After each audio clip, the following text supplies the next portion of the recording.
السلام عليكم ورحمة الله. الحمد لله وكفى والسلام على عباده الذين اصطفى أما بعد. أعوذ بالله من الشيطان الرجيم. بسم الله الرحمن الرحيم. وأنزلنا إليك الذكر لتبين للناس ما نزل إليهم ولعلهم يتفكرون. উপস্থিত অত্র মাদ্রাসা শিক্ষক মহাশয়গণ, অত্র মাদ্রাসা ছোট বড় ছাত্রবৃন্দ ভাইয়েরা, আজকে আমার এই আন্দোলনের বিষয়বস্তু হচ্ছে কোরআনের আলো। তাই কোরআন সম্পর্কে কিছু আলোচনার জন্য আপনাদের সম্মুখে উপস্থিত হয়েছি। আল্লাহ পাক যেন আমাকে সঠিক বলা এবং আপনাদেরকে সহি আমল করার তৌফিক দান করেন, তাই সকলে বলুন আল্লাহুম্মা আমিন।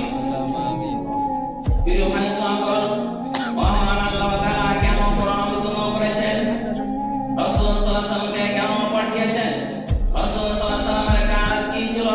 শুধু কোরআন তেলাওয়াত করে সাহাবীদেরকে শোনানো।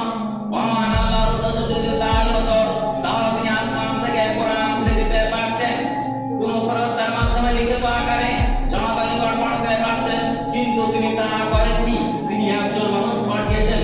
শুধু তাই নয়, দীর্ঘ 23 বছর ধরে ধারাবাহিকভাবে অবদান করে অবদান করেছেন।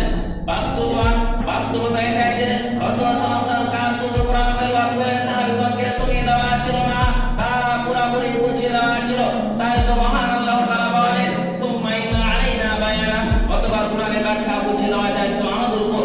মহান আল্লাহ তাআলা বলেন, ওয়া আনসালনা ইলাইকা যিকরা লিতুবাইয়িনা লিন-নাসি মা নুজিলা ইলাইহিম ওয়া লা'আল্লাহুম ইয়াতাফাক্কারুন।